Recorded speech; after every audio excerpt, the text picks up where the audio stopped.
Hello, everyone. Hey, everyone. Good morning, afternoon, or evening, depending on where you're joining from. Um, so here we are live, our first one. I've got Liam here with me. Jane and Marcus will hop in later. But first off, massive congratulations to everyone for joining this accelerator. We're really happy that all of you have decided to create a theme this year. And it's been really great and amazing to see all of the engagement thus far. We've really started to see a community start to form. Just some highlights over these past 2 weeks. As you know, the first week was all introductions. We've had over 90 introductions. A handful, as you've seen, have done video introductions, and we've given them swag for that. That's another thing. We'll be very generous on the swag, handing them out throughout the entire 6 months. And you could expect that to get better as well. More on the stats. So we have 46% from North America and 41% from Europe. And then the balance are from Asia, South America. I think there was an Africa in there as well. So yeah, as it's mainly North American and Europe, we're going to try to split these live interactions going forwards between North America and Europe so that it's not always North American time. And those introductions, by the way, that you've given, they were greatly appreciated. We've gone through every single one of them. Some cool sites that you guys have shared, some really high potential, and we've been sharing this throughout internally at Shopify as well, and everyone's really excited. So to start off, we're going to be doing an AMA, answering some questions, but first, just want to go through some housekeeping stuff. We're going to recap a little bit right now with the phases of the accelerator. So I'm just going to pull up, maybe we can do that little slidey thing, the banner with the phases. Also want to give a big shout out to Julian too, who's our one of our merchants in residence, is going to be sharing insights, has already been answering questions regarding what kind of features and functionality that merchants are looking out for as well. It was also great to have a few AMAs that took place over Slack, like with Marcus answering questions a couple of days ago. Also, Nick from the flagships team as well, who is able to answer questions around how we internally are building themes. And also, I'm sure you caught that really great video that we released as well that showed how the flagship themes approach design. And hopefully that's given you a lot of ideas on how you can really combine that, thinking about design and how that's combined with building and developing your theme as well. Thanks, Liam. So I have the dates up here. Just to recap again, we're all in the research phase. This started late April, and this is going to end May 31st. And it's actually meant to be intentionally long to allow people to join the accelerator, as well as for logistics issues and just like ironing processes out. So that's why it's 42 days. But as I've said in a lot of the threads, you're probably not going to use 42 days. Typically, it'll take about 2 weeks to do the research. And you can see that process in the video that I shared in the channel as well. After this phase, after you've submitted your deliverable and we've approved it, then we'll move on to the planning phase. That's 18 days, also a little long. So during these phases with extra time, what you can do is you can read up ahead on like design practices if you're not too strong on design, or like things like Liquid, the CLI tool, if you're not as proficient in the coding part as well. So that's what you can do in your spare time if you finish early. But let's say you finish early and you feel you already have the experience you need in design and coding.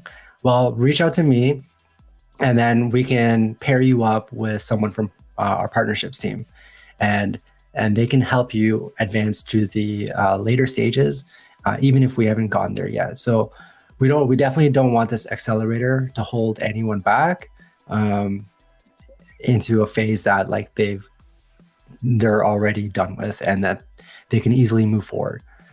Then after that, we have phase 3. That's the design phase. That's about a month, goes for 27 days. That ends on July 17th. Then we have phase 4, implementation. This is the longest phase. It's 48 days, but it's going to be tight. Implementation, there's a lot to do and there's a lot to consider, and we'll go over that. But just know that this is going to be your tightest phase, and you might want to devote some extra hours to it. Then we have phase 5, which is testing and merchant beta, which ends on September 30th. And then we have review and submission, which will end on October 15th. And by review and submission, our goal is to have everyone here completely aware of all of the requirements, and that you should know them pretty well by then, and know that your theme addresses all of those requirements, so that by the time we get to phase 6, you would have interacted with us and the review team enough that we're pretty confident that you'll be able to make it through. And speaking of the review team, next week, they'll be joining us for the first time for a Q&A, something similar to what Marcus did last Thursday. So make sure you have all of your review questions ready for them. One thing as well, I just remembered as well that last week was a really big week for the theme store. We launched 4 new themes on the store, 3 of which were themes submitted by new theme partners. So very rewarding to be able to welcome some new partners from around the world, in some new territories that we haven't had people join the community. So it's been great to welcome those. Right. Oh, and one more thing.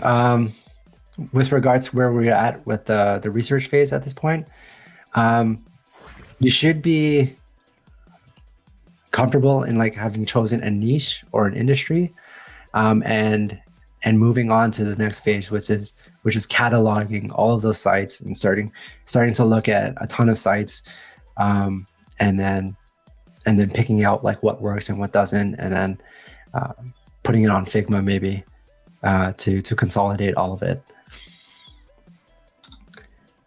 So let's just go over the highlights of some of the first 2 weeks.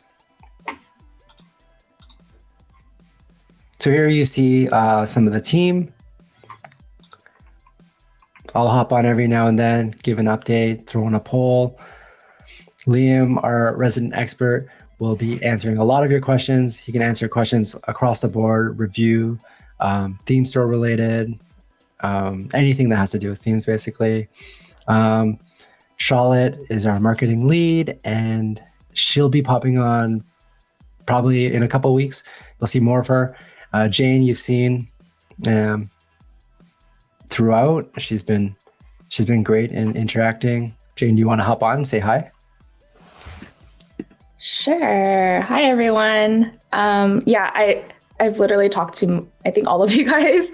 I'm super excited that you're all here for the live AMA and just ready to engage with you guys more and keep pushing you guys along your journey. I'm super excited to be here. Thanks, Jane.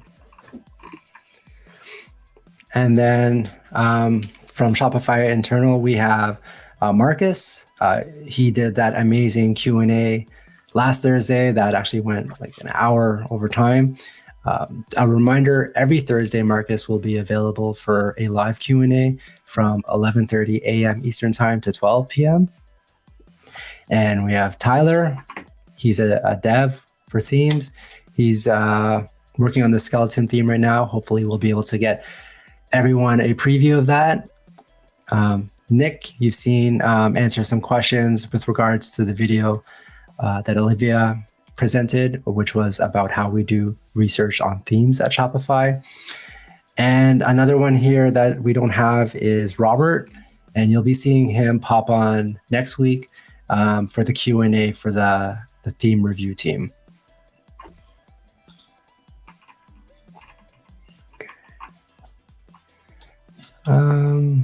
Yeah, I think with that, we're good to go with the Q&A, Liam. Yeah, for sure. And just to remind everyone as well, this session is being recorded. So if anyone hasn't been able to tune in, or you want to watch back later on, we'll be able to share this recording in the Slack channel afterwards. And yeah, also, again, just it's been personally amazing to see so many people joining the Slack channel. Such a wealth of talent there. Great to see people already helping each other out. Even as Jason mentioned, if you're even a little bit further ahead, do feel free to be even more active in the channel. Feel free to ask us questions, help other people out with questions that they have. We really like to see all of that happening, and again, those welcome videos were so rewarding to see. So, yeah. Cool. So yeah, let's jump into the AMA. We had a bunch of questions that were submitted this week that kind of go from a bunch of different topics, from how to test, what we look out for in reviews. So the first question we're going to look at here is around updating themes after they've been published to the Shopify theme store. So this is a question from Anonymous, who asks, if I were able to get my theme published, can I add new features to it at a later date without going through the whole submission process again? The very short answer to that question is yes. But I think it's also a good opportunity to really dive into how updating works on Shopify, specifically with themes. So once your theme is launched on the Shopify theme store, you are able to ship updates to that theme. So you're able to submit new versions with your compiled zip file of your compiled theme. You can submit that through the partner dashboard, and it replaces the current version that's on the theme store.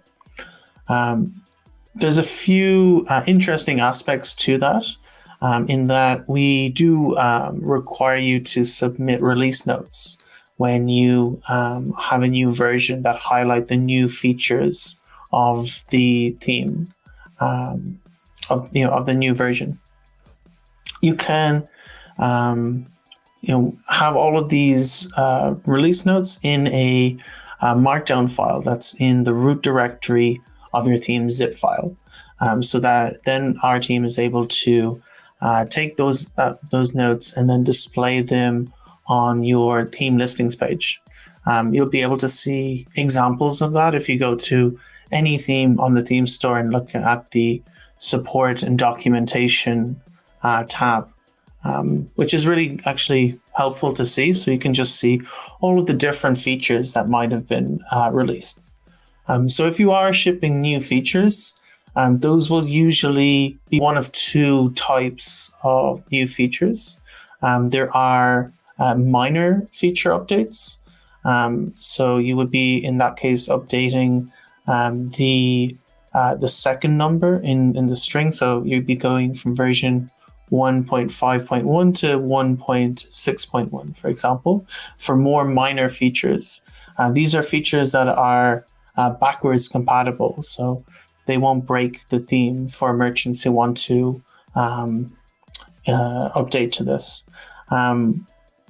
The other type of feature update are the more major ones, and that's where there would be a breaking change. So this is where a theme is not backwards compatible, and then in this version string you'd be updating the first number, so moving from 1.5.1 to 2.0.0, for example. For both of those features, when you ship those changes, merchants will get a notification on their admin at Online Store Themes page. So on that page, merchants will see a notification that will tell them that they can update to an unpublished or install an unpublished copy of their theme that they can then review and publish. There is also a third type of update, which is not for shipping new features, but it's for where you are making bug fixes, or you might be making some non-visual code change. And those we call maintenance versions. And when you ship a maintenance version, that version actually is automatically updated by Shopify, which is actually a recent enough feature, but it really improves the ability for merchants to just adopt quickly those new maintenance versions for themes. There's also, and I'll paste this into the chat, there's also more information on how these updates work. That gives you more information from our developer documentation. So I'll just throw that in there. But it is, a really good question all around, around feature requests. There may be instances where we do, have a re-audit just to make sure that your theme is still adhering to all of the theme store requirements. So, when you are shipping feature changes, just, ensure, of course, that you're sticking within the theme store requirements.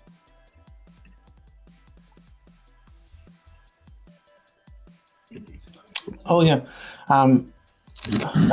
Marcus might also have another point here on just best practices around these versions. Hi, everybody. Good to see you all again. Thanks, Liam. Just one other point on that as well. You'll see that there is the option from time to time to mark an update as urgent. That should only ever be used in circumstances where there's an issue with the theme that's actually preventing a customer from getting to checkout. So it's not something that you feel that, all of a sudden my contact form doesn't look as cool as I want it to be and I feel it's urgent. This is something that is only ever to be used in extreme circumstances. So just to throw that in there as well. Really good point. Thanks, Marcus. No problem at all. Yeah, so we jump to the next question. I'd be happy to take this one, Liam, if you'd like. Sweet. Perfect. I will read out the question. It's from Mutu. Thanks, Mutu, for the question. And he's asking, hi team, can we get a list of commonly made mistakes by the fellow submitters? This will help us avoid those mistakes on the course of theme development. Yep. Very good question. It is great that, the amount of information that we've sort of gathered from submissions that have happened since we first opened the theme store has been actually very helpful in getting to answer this question, because prior to this, we would have worked with an awful lot of very well tenured theme store partners. So the issues and the possible sort of pain points that they would have experienced would be very different from what we would be seeing with people entering this space for the first time. So the main problem that people are making is that they're obviously failing to forward me money in PayPal. So like I mentioned, I'm only strike that. That's not the case. We could break this down into two or three things. The first one is just too similar to Dawn. And I think a lot of people are aware of this, that, while Dawn is there as an indication on how we have approached themes in terms of building themes internally in Shopify, Dawn was meant to be there as a guiding light, let's say. Leveraging the framework, the structure, the integrated Shopify features, the performance, accessibility, all of those elements were there to help people sort of speed up their ability to leverage all those learnings. But what we did not want to see is just essentially Dawn clones or people appending on top of Dawn with not creating an independent product as a theme. Obviously, it would be vastly unfair to merchants to be trying to have something sold to them that essentially is just a mildly customized version of a theme that exists for free. So essentially, Dawn is there as a guiding light for framework and structure, and you can use all of those elements. But, for example, strip away all the styling, icon sets, all those elements, create independent assets, and then go about thinking of new features and functionalities that make sense to whatever the focus is for the theme that you have there. So that's one big primary mistake that an awful lot of people were making. Another one that we've seen is just lack of QA. So much so that, you know, it does count for a huge portion of the rejections that we would serve out. What I'm going to do is in the Theme Accelerator Phase 1 Slack channel, I've literally posted 3 links in there that we've made live recently. And these are the assets and resources and the testing structure that the review team use. So essentially, if you go in, you mimic the configurations, leverage those assets and test based on those type of resources, you're pretty much looking at the same type of thing that the review team will do. So I cannot stress enough that, you know, this is a marathon. It's not a sprint. You shouldn't just try and rush things through, fire stuff through, try and see what comes back out of that.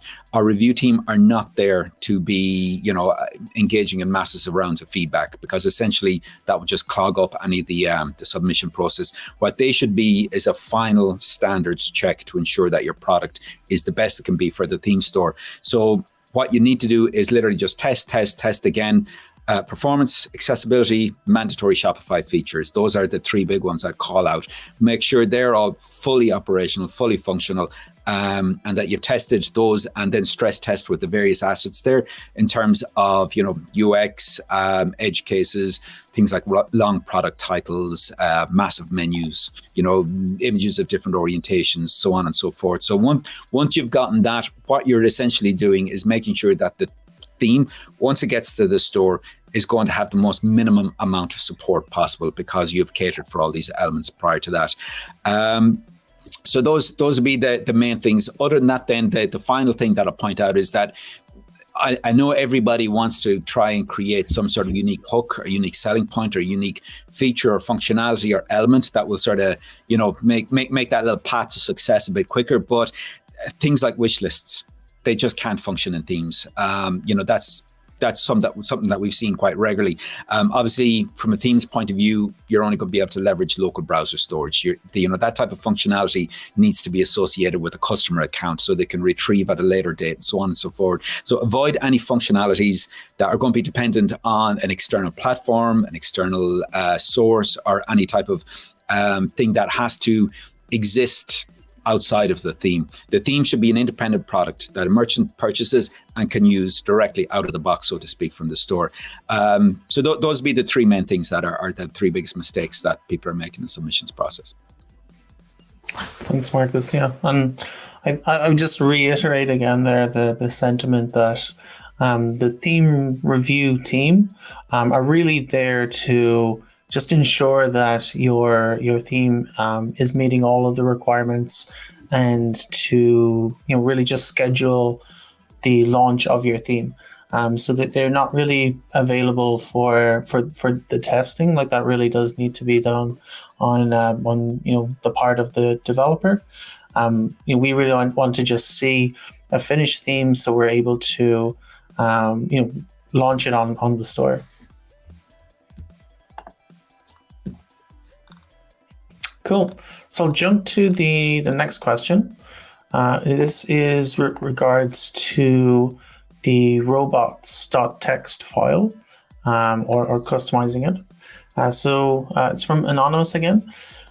Anonymous is saying, requirements documentation says themes must not include a robot.txt.liquid template, but the same documentation says customize robot.txt. Can you please clarify? So this is a really good question, and it really revolves around how merchants want to, or how merchants want search engines to interpret or to crawl their site, and how that actually works on Shopify. So Shopify actually automatically generates a robot.txt file without merchants needing to do anything, or without theme developers needing to do anything. This is just something that's automatically generated by the platform, taking information from merchants' store data, and being able to display that to Google or whichever search engine. So it means that developers don't need to include an additional file for this purpose. However, if merchants do want to create their own custom rules, or they want to change how Google might interpret their site, in that case, they would need to create a new file called robots.txt.liquid, which would live on the theme level. But we do require theme developers to avoid including that, so that merchants are able to actually avail of the benefit of having that default that's automatically created for them. So when it comes to themes in the theme store, we do really see that this file is actually out of scope for themes. It's something that's up to merchants themselves to decide if they want to include or to customize themselves, which actually simplifies things for developers. I think it's, it means that there's, it's something that you don't really need to focus on. It's great to be aware of it. And if you're working with merchants one-to-one, it's possible that sometimes they may reach out to you and ask you to customize it. So from that perspective, it's great to be aware of. If you do want to look into it, we do have developer docs that describe how to customize it. But when it comes to the theme store, it's not something that's required.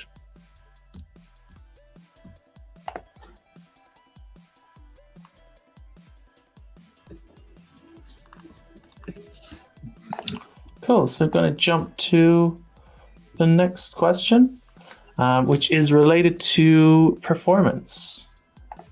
So this again is from Anonymous, who asks, the performance requirements just say that sections must contain actual images and content, but how many sections will be included by the review team when testing? So yeah, this is another good question around how we evaluate themes on the basis of performance. I was able to connect with the theme review team on this question specifically, and they were able to give me more information on their actual process. So when the theme review team are going through each of the pages that they test, which includes is limited to the homepage, product pages, and collection pages. So those pages are tested with a number of different sections. So they select the most popular sections and load accompanying content for them. And what they're really doing in these instances is trying to mimic what merchants may be doing, stress test them. So, including, content of varying sizes. And then the sections that they will include are slideshows, featured collection, featured product section, image with text, video, newsletter, blog section, and collection list. And they do work with a very large featured collection sections specifically, because these are usually sections that will highlight any performance issues that might be on the theme. Also important to note, some of these sections may not be required and they may not be contained within your theme. If that is the case, they're usually replaced with other sections that are on the theme. But I think really the thing to just keep in mind is when you are doing your own testing, do try to stress test it. And if you've worked with merchants in the past, I'm sure you've found that they'll always come up with new and interesting ways to use themes. Maybe using sections in ways that you hadn't designed them for, but it's still something to be aware of, that merchants may try to use sections for purposes that may not be the original intention, but it's still worthwhile to ensure that your sections are flexible and performant and able to withstand that. And if they're not, then you might think about how to optimize or adjust settings to just ensure that you're making the merchant experience as good as possible. And again, the tests that we run, we run 30 tests and we aggregate the score. And then when your theme is being reviewed, we send you back the results of those aggregated 30 tests. So we were able to get quite a good sort of mean and average on those to be able to give you like accurate results. And just on that as well, Liam, I mean, the configuration that you mentioned there is what we've shared into the Accelerator Slack channel as well. So you get the exact breakdown there. But do also, just as Liam was saying, do look beyond that. I mean, these are standards, or the baseline sections, settings, configurations that obviously the review team are going to leverage to try and have some baseline framework to be matching off against themes. But if you have got sections or features or elements that in your theme that, you know, do incorporate the usage of different media, different elements that could have performance impacts, do measure those for your own use and for your own internal benefit as well. Because the last thing you want is to have your theme performant on a baseline, but then as soon as the merchant starts using these novel elements that you've created, they're going to have a performance drag as a result. So do think not only just in terms of getting through the submission process, but also, you know, the best quality products that you can ship to merchants, and use those as guiding lights, accessibility, performance, etc. Yeah, definitely really good points. The next question is actually a little bit similar, again around performance and, you know, the actual techniques that our review team use. And this is again from Anonymous. He asks, or she asks, how many sections are tested on the homepage, collection page, and product page? Is it just the ones that come by default with our themes? Marcus, if you want to take that one as well, or I can talk to it. Yeah. I mean, it's just pretty much like what we've mentioned before. You know, they will go in and test based on, let's call it, the configurations, the assets, and the resources that we've listed out in those links that are now live within the developer documentation. In terms of, you know, the default ones that are with your theme, they will also delve into stuff that may seem to be, you know, very unique cases as well. If there's something that might look a bit concerning, or they may be interested in, they might delve into that. You can also ask them to focus in on something if you feel that there's something in particular. But again, this is not something that you need to be doing to try and troubleshoot your issues. This should be something that you should be doing to make sure that you are actually meeting the requirements. So yeah, I mean, I'll just constantly refer back to those 3 links that we've popped into the channel. It has all the information there. So literally replicate those test environments, replicate the configurations, leverage those product assets, and stress test from there. Sure. And just to add on to that as well, when the themes review team are testing the theme, they'll only test your theme with sections that are included on your theme. So we're not going to be importing any sections to see how those respond. We will be keeping things contained within your own theme that you've submitted.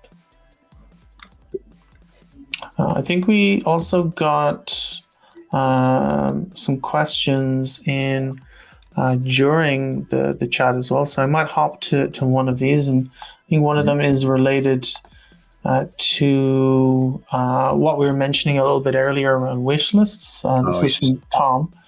Tom's asking, can you also make a function in a theme available by creating an app made by the same developer? Think about a wish list, for example, the need app for feature. Yeah, I mean, this is what we would say setting false expectations for merchants. You can advertise and promote apps and functionalities that, you know, that can append to your theme within your own support documentation, your own resource websites or whatever. But essentially, you got to think about the point of view from a merchant. At Shopify, we'll always be merchant focused, and we always stress for everybody to be the same. So if a merchant comes into the store, wants to buy a theme, sees this cool functionality on it, goes, purchases it, and then sees, I need to buy an app, or I need to subscribe to an app, or there's additional cost or additional lift beyond the product that I just purchased, that in a sense would be a negative experience. It'll also reflect back in negative reviews. You'll also have hassle at support. So what it says, any functionalities and features that are extraneous to the actual core functioning of the theme, leave those aside. You can add them as customization services. You can promote them in your, as I said, your support documentation or wherever else. But in the theme and in the theme settings is not a place to advertise for apps or additional functionalities. Yeah, so that's a really good point. And I think it also, it would create an awkward situation if, a merchant sees a theme behaving one way on the theme store, and then later when it's installed, we see that there's a requirement for an app to be needed to be installed for the full functionality of the theme. So I would really focus on ensuring that the mandatory features are executed perfectly, and there's also a lot of scope within the mandatory features to even expand on various features. I think things like product media has probably not been really exploited for how much it can do. Meta fields is also something which is super powerful. So even within the confines of the theme store requirements, there's a lot of room for creativity. So definitely worth exploring more. That's true. And I mean, an awful lot of this can be, through the opinionation of design as well, and the various animations and, transitions, effects, gradients, and so on and so forth. So it's a theme is as much about personality as it is about functionality. So, it's a lovely blend between the two. So it's what we need to avoid is that the theme has dependencies that exist beyond the product in itself. Because, it just would be unfair to merchants. Cool, perfect. Another question that came in the chat is from Max. Is there any plan to help improve support, particularly around shipping theme updates for themes that have been customized, so where the theme code has been edited? Well, I mean, it's if somebody's going in to customize the code, they should really know what they're doing, or they should be hiring someone who does know what they're doing. So the onus would really fall on them. I mean, all of you will fully understand the amount of work that goes into creating, building, maintaining a theme. So anybody who goes in there to touch the sacred grail of the code and start to impact and involve that, I mean, that has to be on them. Theme partners would quickly be inundated and overwhelmed if they were there to try and support customizations that have been done by everybody left, right, and center. It would just, it'd be too much. So, we brought in the likes of app sections, which will help obviously app integrations and, troubleshooting those elements. Customizations, it's the ability to roll back is in there. So that is something that should really be leveraged when talking about these scenarios. But theme partners handling customizations done by other parties is not something that would be a reasonable expectation. Yeah, and I guess even just to think about the recent updates that have happened in the last year or so, we have actually made it a lot easier for merchants to avoid editing the code. So even having sections on all pages that will the customizations that take place on the theme editor, those being contained within like config files and on JSON templates, means that we are able to avoid as much as possible where the code needs to be changed and keep themes on the upgrade path as much as possible. And again, I think even the last few days we've even seen meta fields roll out to more pages, I believe. And again, all of these will allow us to have more customizability on pages without having to edit the code of themes. Cool. Another question here from Pedro. Do you know any site where we can find dummy products to populate the demo themes? Yeah, I mean, we provided some resources in those links, harking back to them again, but there's some assets in there that we've supplied in terms of obviously testing and whatever. So there's definitely stuff you can leverage in there. In terms of development, you can pretty much use anything. Once, it's not a live store, it's not visible to the public, you're not leveraging stuff that, you're not infringing on copyright or whatever. So that's fine. But it's only the case that when a demo store or a store is going live, that you need to ensure that you have got rights for the products or the assets that you're using.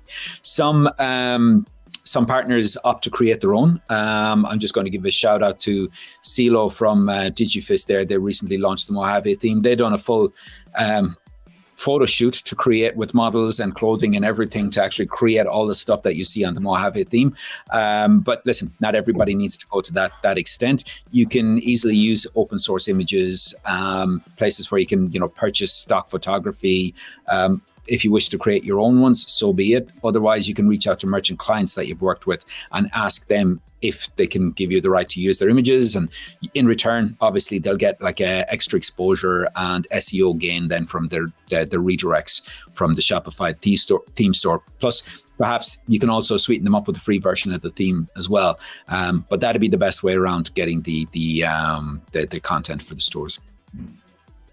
Oh, yeah. And also give a shout out to Burst as well, burst.shopify.com, with our own free image site. And that's actually where a lot of our flagship themes team get their images for our first party themes.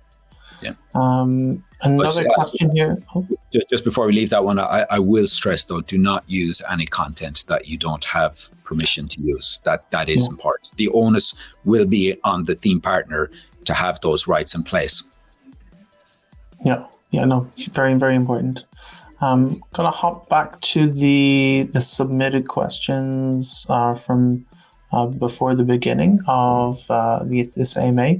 And this is a question from Anonymous, again related to performance, and asking how does the review team measure performance of alternate templates, so not the default templates, or is their performance just not measured for the review? So I was able again to connect with our review team, and they actually confirmed that alternative templates are not tested by the theme store review team.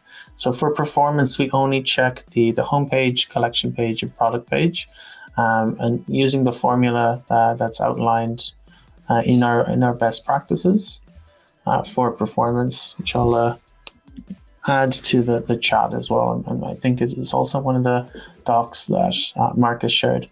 But we only check for the default templates when it comes to product pages and collection pages.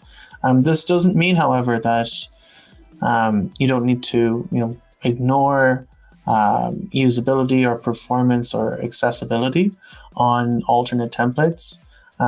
Would definitely, of course, encourage you to test those, hold them to the same benchmarks as the other templates and the default templates.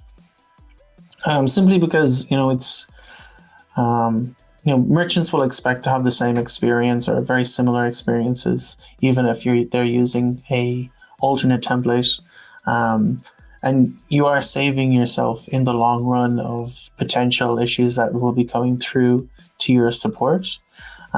So definitely worthwhile taking the time to optimize those alternate templates as much as possible.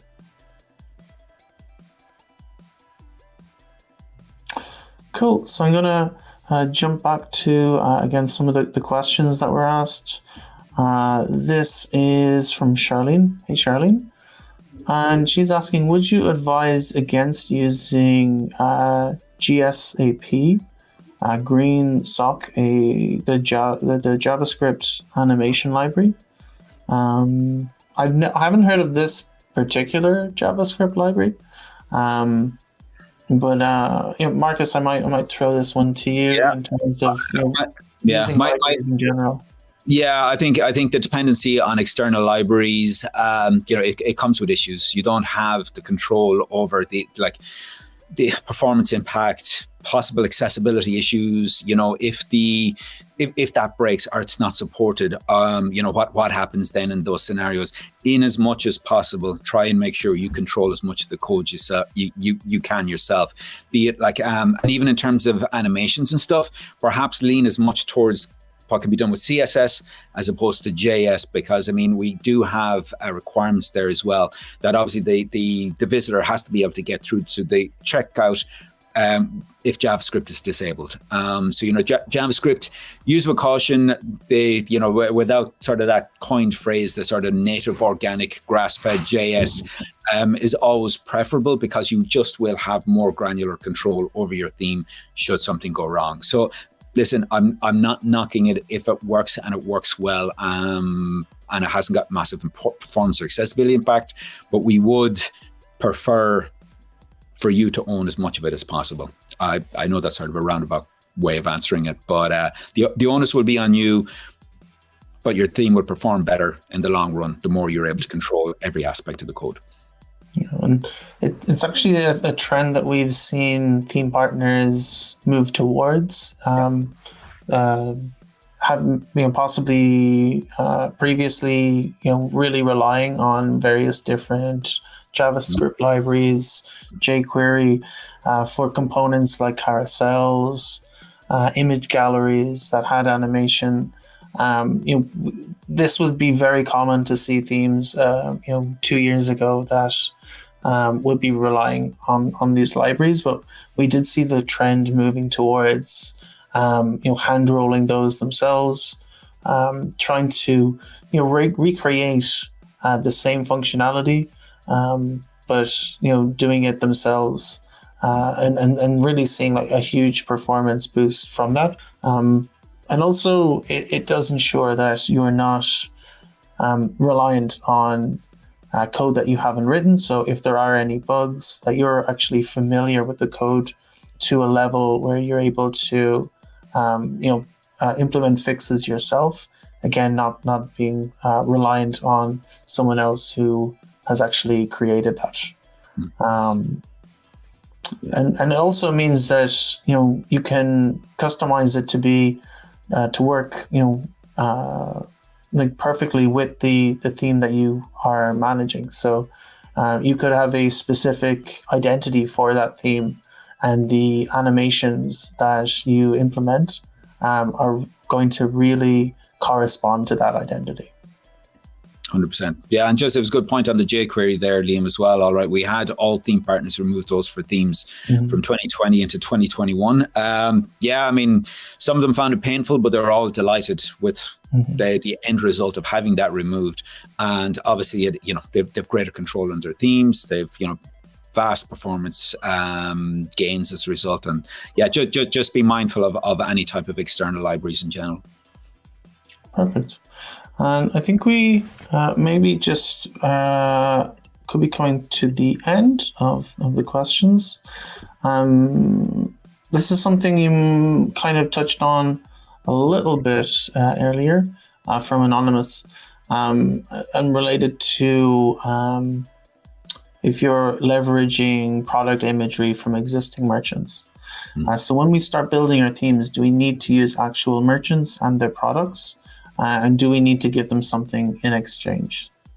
So maybe Marcus, you've probably seen a few variations of this model working. Usually your firstborn usually does the trick in terms of getting their product access. No, but all seriously, listen, you can use whatever you want, leverage the resources we supplied in terms of testing. And if you've got something in mind, be it fashion, be it cosmetics, be it whatever, maybe go use assets for those things to test out and see what the visual appeal is. It's only when you get to the stage of creating your demo store and getting live on the theme store or putting anything live that you need to ensure that what you're using, you have the rights to use. It's a case of you're always going to be designing with the perfect elements in mind, or the perfect assets, or the perfect structure, or the perfect sort of set of products. But the great thing with the testing resources that we throw out there is that it stress tests with what will probably happen in real life. Loads of different image orientations, sizes, dimensions, so on and so forth, product titles and so on. So it's less about creating a perfect state and more about creating a robust product. So definitely leverage the two of those. And listen, do you know what I mean? You don't always need to shoot for Coco Chanel, Calvin Klein, all of these. You can start with small craft stores, maybe merchants that are starting off, grow with them. Maybe they would love to see a new theme on their store, and you can trade that, perhaps customizations, but they will, if you get published to the theme store, obviously the merchant, if they're giving you product assets, the requirement is that you will hyperlink back to them, so they will get a redirect. Then also, if they are using your theme, you can add that to stores using this theme on your theme page listing, which again gives a nice bit of extra brand exposure for the merchant. Yeah, really, really good advice there. And a lot of different options to ensure that your demo stores look as authentic as possible. I'm going to just wind down the AMA with a last question. I just spotted in the chat from Wilson, and he's asking, can you explain a little bit more about metafields? What kind of things are possible with them? So I think I can speak a little bit on this. So metafields were launched last year under the suite of new functionality that was released with Online Store 2.0, and I think a lot of developers might be familiar with the concept of custom fields, or being able to associate custom data with individual resources on a page or on a page resource. So with Shopify's native metafields, we've actually gone a lot further than a lot of other apps that might have or apps that existed previously that allowed you to associate custom text with products. And there's a lot of different types of data that can be associated, from measurements to timestamps to, of course, text. I believe links and different pages. So first off, really worthwhile looking into our metafield documentation to see how to set up all of these metafields, so you can start thinking about how to leverage them in your own themes. One really cool example I've seen, I believe, is the theme Drop by who is the theme partner? Underground.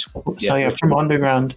They had a really cool countdown timer for a flash sale where merchants are able to quickly link what we call dynamic sources for a date metafield. So it allows merchants to very easily associate metafields in the theme editor.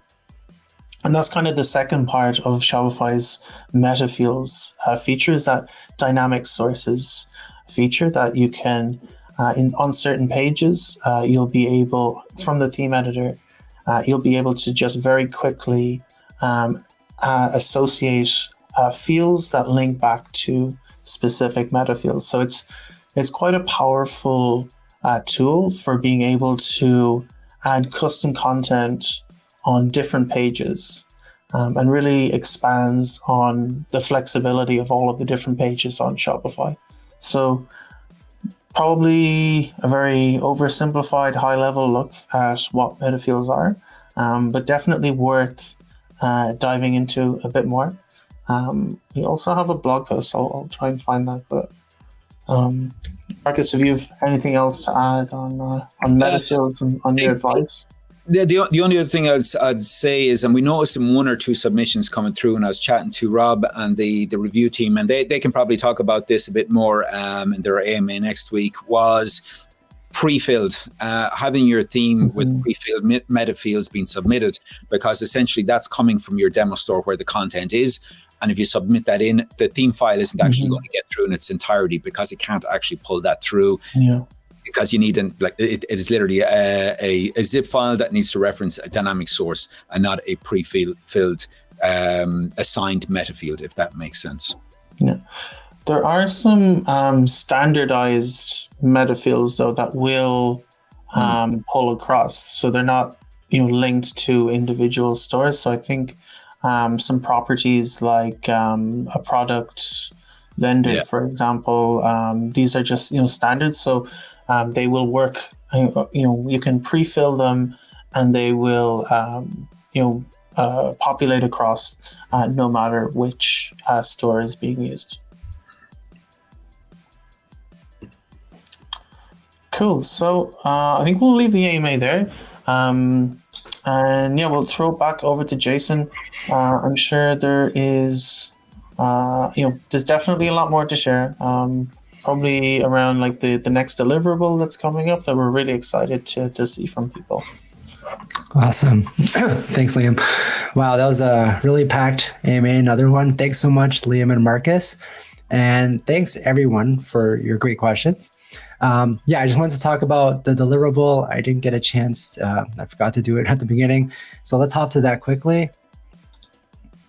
So here's the deliverable. What you want to do is make a copy of this. And then you'll fill it in on your own, and then you'll submit that as a file to us. A couple of things that people get hung up on are, like, for example, how will your theme be customized for this industry? Throughout, we've added the word niche, so it doesn't have to be just industry. You could be focusing your theme on things like the catalog size, like a UX style, conversion strategies. I saw a theme just submitted about conversion strategies, age group, et cetera, et cetera. So we're just looking for a focus, like you're targeting a group of merchants and the strategy for going after them. And the next one that we're kind of looking for is merchant engagement. Like, you really need feedback when you're creating your theme, and you should really be talking to merchants right from the get-go. So we don't think it's enough to just say, like, I've talked to merchants in the past. Really have a list of specific merchants that you're actively engaged with that you can refer to. And then that shows us that you'll have this feedback point throughout your entire theme build process. As we scroll down, this is basically now the theme listing. We want you to think about and write up your theme listing before actually doing any of the design or coding. So a lot of people have been asking about, like, what is the scope? And then we have these sections here. What these sections are translate directly to, like, the theme listing itself. So if you take a theme listing and you scroll down, you can see those sections here.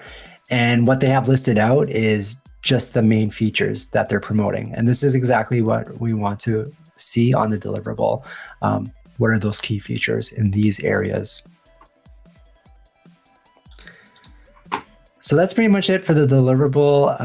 Again, if you have any more questions, feel free to ask myself in the chat or submit it onto the Slido. And for now, I guess we could close it off. Just one final point on engagement. To really get the most out of this accelerator, we really encourage engagement. So, like, ask questions, share things, help others, show your support, and even, like, build in public. Coming from the app side, I've seen this technique used to much success. I've seen many app devs use Twitter, for example, as a very powerful marketing tool. And they'll start from scratch with their app and promote on Twitter, like, what they're doing. And that gains followers, and merchants will look at it and see it on their feeds. And a lot of them have said to me that, like, Twitter is actually their greatest marketing channel and source of all their sales. So if you feel comfortable, tweet out what you're doing. If you do, please share using hashtag Theme Accelerator. So just we can follow socially what everybody's been working on. And so with that, I think just want to conclude this AMA. We're running up right on time here. It's been an amazing hour. Thank you everyone that participated, and thank you all so much for joining. Thanks, everyone. Bye. Bye.